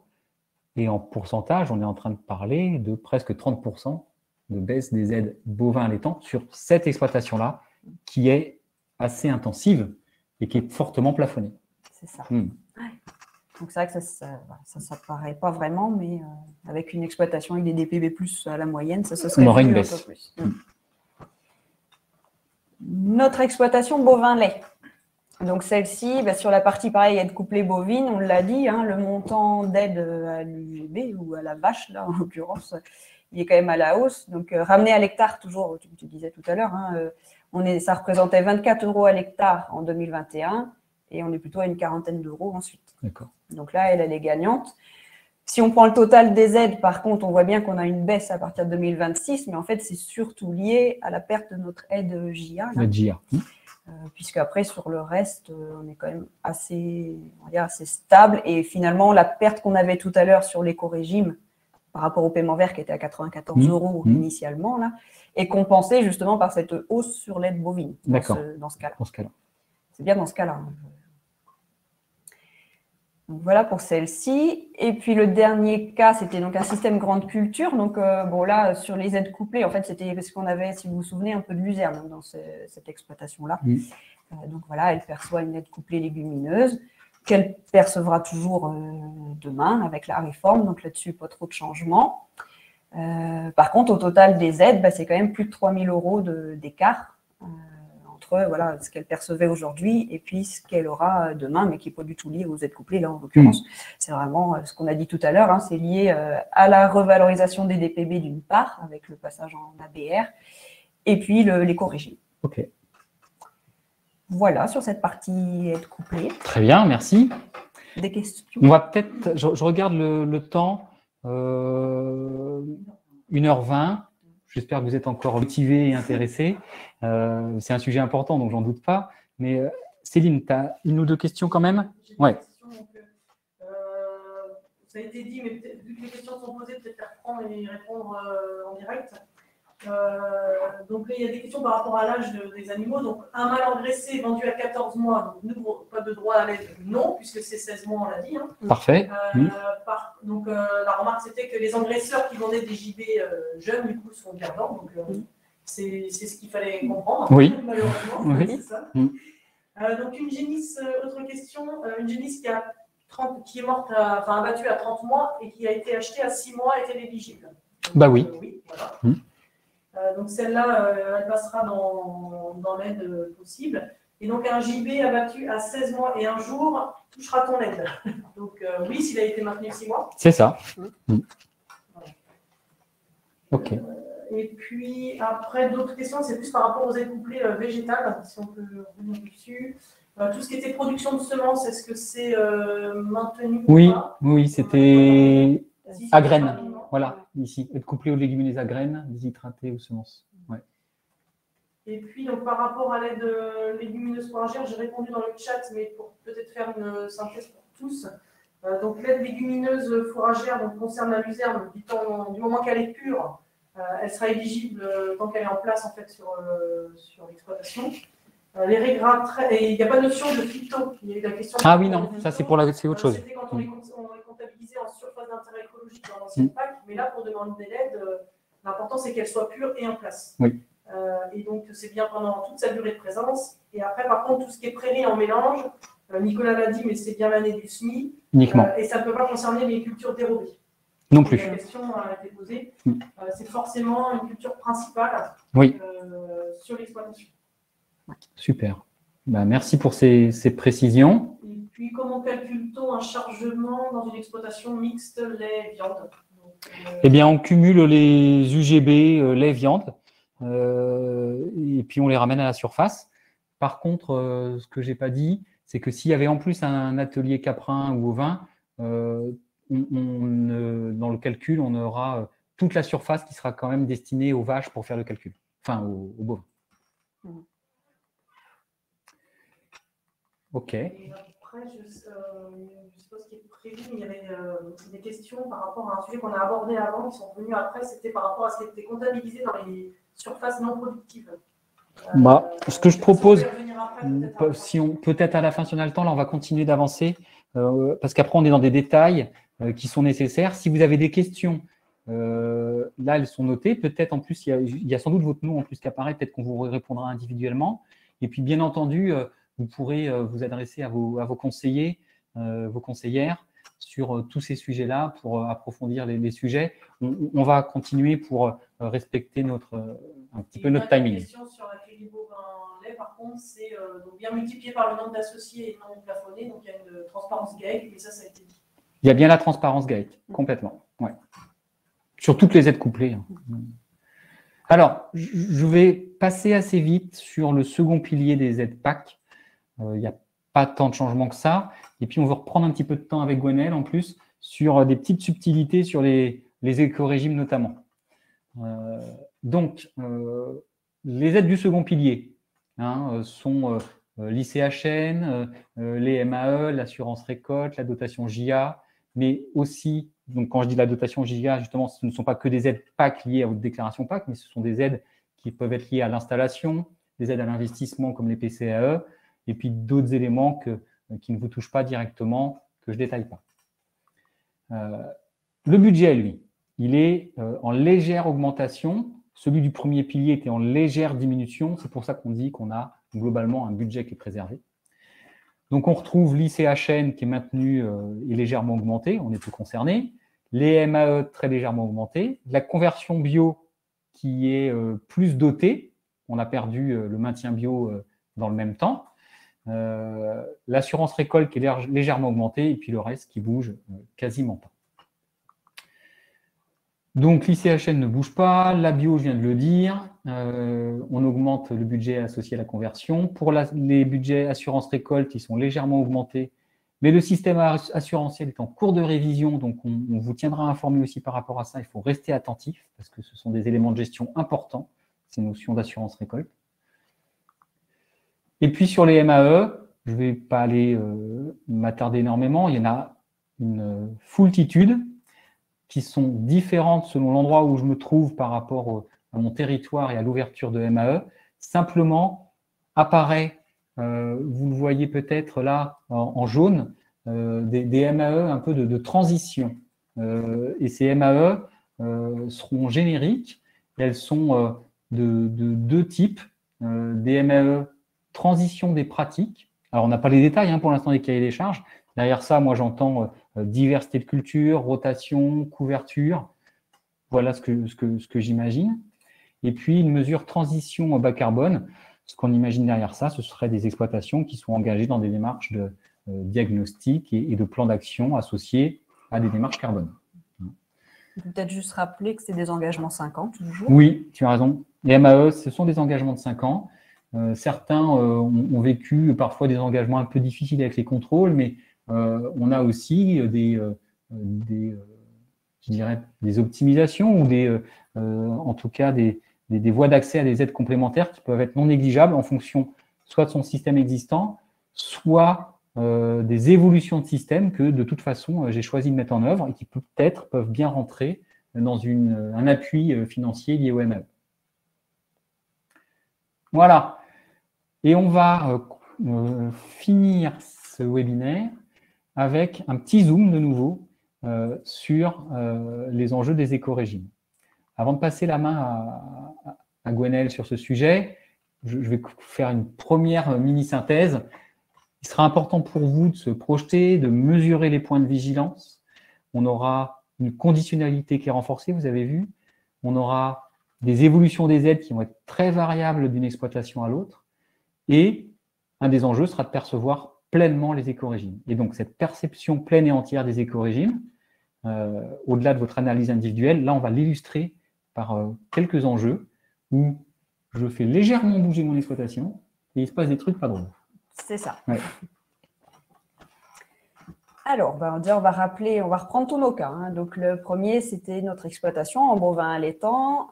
Donc, déjà, de rappeler que celle-ci, c'est vrai que sur le montant d'aide globale, elle était plutôt peu impactée parce que finalement, elle partait d'un DPB faible et puis ça compensait la perte qu'elle avait sur les aides couplées animales, grosso modo. Deuxième rappel, donc les 82 € là, de l'éco-régime, elle l'obtenait grâce à son assolement, qu'on vous a rappelé là, parce qu'elle obtenait bien ses 5 points, et donc voilà, elle atteignait le niveau 2. Donc là, tout simplement, on a dit aussi, oui, cette exploitation-là, elle avait un hors-sol. Un hors-sol, ok. Et justement, mon hors-sol, je vais avoir besoin de 10 hectares, de consacrer 10 hectares à ce hors-sol-là, pour faire des céréales. Et du coup, dans l'assolement, je me retrouvais avec 10 hectares de prairies permanentes en moins. D'accord. Donc ça, c'est en 2027. On voit. Oui. Et donc, on voit tout de suite la conséquence, c'est que, en fait, on perd là, on perd l'éco-régime totalement. Alors, pourquoi? Parce que finalement, on a toujours nos points de diversité d'assolement.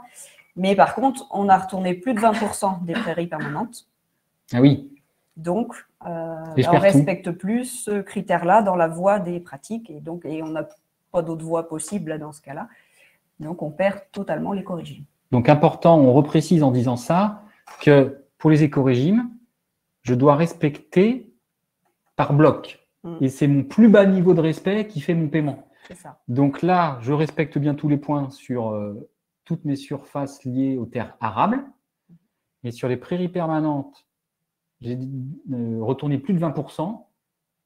Je suis au plus bas niveau, je suis à 0. Et ça dégouline sur l'ensemble de mes surfaces, j'ai plus rien. C'est ça. Ah ben. Ok. Et donc, avec un impact qui est quand même pas neutre, on le voit bien là, on en passe de 32 000 € à 22 000, 10 000 € de moins. Je perds les 82 € par an. Ok. Voilà, pour les réjouissances. Vigilance. Deuxième cas, les bovins laits. Alors, là, donc, on avait dit tout à l'heure, on avait effectivement déjà une baisse du total de notre courbe jaune, là, mais qui était liée surtout à la perte de l'aide JA. Parce que l'aide couplée, là, compensait la perte sur l'éco-régime. Bon, bref. Deuxième rappel, même chose, on obtenait 82 € en éco-régime parce qu'on avait l'assolement qui permettait d'avoir les 5 points et on avait bien maintenu nos prairies permanentes aussi, donc la voie des pratiques était validée. Pas de souci. En niveau 2. Donc là, on va juste faire un petit changement, tout petit, parce que ça peut arriver. On a 5 hectares, en fait dans la rotation, hein, tout simplement, 5 hectares de prairies en moins donc en 2027 pour 5 hectares de céréales en plus. Je n'ai même pas touché à mes prairies permanentes. On n'a pas touché aux prairies permanentes, c'est juste dans la rotation, en fait, les parcelles ne sont pas toutes identiques. Donc on se retrouve avec 5 hectares voilà, de battements. Et alors, on ne perd pas tout là dans ce cas-là, on se situe en 2027. Hein. Ouais. Donc, on a toujours 60 € d'éco-régime, mais ça veut dire qu'on a baissé d'un niveau. Pourquoi? Et donc, pourquoi? Parce qu'on a perdu, dans ce cas-là, on a perdu un point. On avait 5 points, je le disais tout à l'heure, donc pour valider le niveau 2 de l'éco-régime. Ouais. Là, dans l'exemple, on n'en a plus que 4. Parce qu'en fait, on a perdu un point en prairie temporaire, tout simplement. Si tu peux nous remontrer l'assolement, j'avais 60 hectares de prairie temporaire. OK. Sur 190, ça fait… oui, d'accord. J'étais au-dessus de 30%. Et en enlevant, on va dire celle d'après, en enlevant 5 hectares, je passe sous 30% et je perds un point. Et oui. Il faut faire donc, attention. Il y a des seuils, en fait, effectivement, où si on se situe proche de ces seuils-là, ça peut être un petit peu, un petit peu dangereux. D'accord. Voilà. Troisième cas, les grandes cultures, le système grande culture. Donc, celle-ci, c'est vrai qu'elle était plutôt jusque-là gagnante. On avait gagné 3 000 € dans la réforme, c'était plutôt bien. Et donc, toujours pareil, l'éco-régime là a été obtenu grâce à la diversité d'assolements. Et c'est vrai qu'on avait quand même une vraie diversité pour un système grande culture quand même. Et là, tout simplement, donc on a 10 hectares de luzerne et finalement, je vais en retourner 6 pour voilà, agrandir ma surface en céréales parce que ça rapporte plus maintenant. Par exemple. Par exemple. Et donc en 2027 toujours, et là, enfin, c'est 2027, c'est juste pour l'exemple, hein, ça pourrait être n'importe quand. Hein. Et du coup, donc le retournement de ces 6 hectares il nous fait perdre complètement l'activation de l'éco-régime là, par la voie des pratiques. Je passe carrément sous les 4 points. Parce que du coup, voilà, on a moins de 4 points. Alors, si on regarde là seulement… Parce qu'en fait, la luzerne nous permettait d'en obtenir 2, je crois. Et on passe en dessous de 5%, ça fait 0 d'un coup. Et du coup, oui, voilà, on passe en dessous de 5%. Oui, c'est ça, parce que du coup, il nous reste, on en retourne 6, oui, donc il ne nous reste plus que 4 hectares, donc on se retrouve en dessous de 5%. D'accord. Donc on a plus de points sur la luzerne. Donc on perd les 2 points directement. Donc d'où la perte totale de l'éco-régime. Et alors, si on revient là seulement, pour être bien complet, je perds les 2 points liés à la luzerne. Et puis, comme j'avais que 5 hectares de jachère, j'avais déjà moins de 5% liés aux jachères. Donc, de toute façon, je n'avais pas de points avec les jachères. Voilà. Donc, il me reste que mes 3 familles, hiver, printemps, colza, 3 points. 3 points. D'accord. 3 points, c'est 0. D'accord. Et là, l'incidence, elle est violente quand même, puisqu'on passe de 40 000 à 25 000. Donc, moins 15 000 € d'aide. 80 par 180 hectares. OK. Violent. Donc, dernier cas, nos vitis. Ah oui. De tout à l'heure. Ça y est, on les retrouve. Ils n'avaient pas d'être couplés. On les retrouve maintenant. Donc, on avait dit que c'était plutôt gagnant aussi, parce qu'ils avaient des éco-régimes peut-être en plus sur toute la surface. Impeccable. On est en certification HVE. Tout va bien. Demain, le viti, il souhaite arrêter, où il est plus éligible. Oui. Ça peut. Pourquoi pas? Parce qu'il semblerait que les cahiers des charges HVE vont évoluer aussi, donc peut-être ça sera plus difficile. Voilà. Bon, toujours est-il qu'on n'a plus la certification HVE. Par contre, en parallèle, on met en place quand même un enherbement de 3 interrants sur 4, donc 75%. Ce qui fait que, on n'obtient plus en 2027 l'éco-régime via la voie de la certification. Par contre, on peut l'obtenir par une autre voie. On a dit tout à l'heure, il y a 3 voies. Donc là, on peut l'obtenir par la voie des pratiques. Donc effectivement, sur l'assolement, on est on a la diversité d'assolement, en fait. Donc, on n'a pas de retournée de prairie permanente, on est… Voilà. Oui, ça, c'est le deuxième point. Ah oui. Mais déjà, la diversité d'assolement, ouais. en fait, on obtient 6 points dans notre grille, là, avec cette… donc, on avait… pour rappel, on avait 30 hectares de vignes, 15 de prairies permanentes et 5 hectares de blé. Et donc, tout ça, ça nous fait 6 points. Donc, on est bon sur la diversité d'assolement. On est bon sur les prairies permanentes parce que mes 15 hectares, je les ai maintenus. Et puis, donc, on a dit, dans la voie des pratiques, on peut être concerné donc, sur les cultures pérennes là, par l'enherbement des interrangs. Et donc, il faut au minimum 75% pour obtenir le niveau 1. Et donc là, on est dans ce cas-là.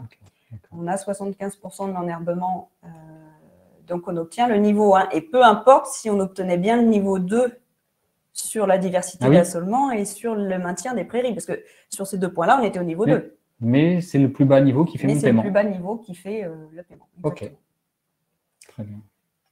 Donc voilà, donc tout ça pour dire que ça peut être assez sensible et donc vigilance. Ok. Par rapport à ça, juste une remarque par rapport aux questions. Les éco-régimes sont bien recalculés tous les ans. C'est la situation de l'année qui fera, le paiement de l'année. Très bonne question. Oui, c'est une évaluation chaque fois annuelle. Exactement. Ok. Bon, bah écoutez, il y a peut-être notre général. Moi, ce que je crois, je regarde l'heure. Peut-être si tu envoies une ou deux qui sortent du lot. Oui. Parce que si on reprend par exemple 10 hectares sans DPB, parce que ça va être une des questions qui va être importante,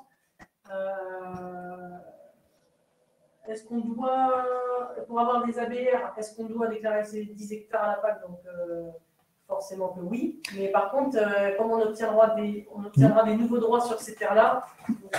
Je ne sais pas répondre pour l'instant. Ce qui est certain, c'est que de toute façon, une déclaration PAC est censée contenir l'ensemble des surfaces que vous exploitez. Donc, si je reprends 10 hectares, même s'il n'y a pas d'aide dessus, il faut que vous les déclariez. La deuxième partie de la réponse, à laquelle je n'ai pas d'informations à ce stade-là, c'est comment on va doter des hectares qui n'ont pas d'ABR demain. Sachant que si on fait la parallèle avec ce qui se pratique jusqu'à présent, c'est qu'il y avait des dotations pour les jeunes agriculteurs, principalement, et qu'il pouvait y avoir aussi des transferts de DPB, même sans terre, donc avec des prélèvements. Là, je suis bien en peine de vous dire comment ça va se passer, on n'a pas encore assez d'éléments à ce sujet-là. Voilà, je pense que… J'ai une autre question par rapport à la transparence GAEC. On a dit qu'elle s'appliquait sur l'ensemble des aides. Par contre, est-ce que c'est limité à un nombre d'associés ou pas? Parce que c'est limité à 4 associés, 5 associés. Ah oui. Eh ben, je ne sais pas encore. En général, il y a un plafond quand même. Sur certaines aides, pas sur toutes. De mémoire, c'était 3 par exemple pour… c'est surtout sur les aides d'investissement. Sur les aides directes comme ça, je ne pense pas qu'il y avait de plafonnement. C'est surtout sur les aides à l'investissement qu'il y avait un plafonnement du nombre d'associés dont on tenait compte dans la transparence. Et peut-être on ne l'a pas pour l'instant dans les explications. Okay. Bon, bah, merci beaucoup Céline. Écoutez, je pense qu'on arrive au terme de notre temps ensemble. Très synthétiquement, on a un budget global qui est en très légère baisse. On a des situations qui sont très variées. Vous avez pu le voir à travers les exemples qu'a présenté Gwenaëlle. On aura des enjeux, on aura quelques opportunités. Et cette première présentation a été pour vous, je l'espère, l'occasion de vous informer, de commencer à réfléchir, anticiper. Vous pourrez vous adresser aussi, bien sûr, à tous vos conseillers et conseillères de Hauts-de-Serre France pour simuler. Bref, tout ça, c'est pour gérer et préparer une entrée dans cette réforme 2023 et pas la préparer au mois de mars 2023, parce que si on se rappelle tout ce qu'on a dit par rapport à la voie des pratiques, ça sera là seulement que vous déclarez en 2023, donc celui que vous allez préparer dès l'été 2022. Donc, il faut réfléchir maintenant. Voilà, on arrive au bout. On aura probablement des rencontres conseils aussi en présentiel à vous proposer dans les prochaines semaines, pendant lesquelles on aura d'autres sujets à aborder sur l'assurance récolte, sur le foncier, la loi Sempastous et la loi des finances. Pour un webinaire, on pensait que c'était déjà largement suffisant d'aborder en profondeur cette réforme de la PAC. On espère qu'on a réussi à le faire.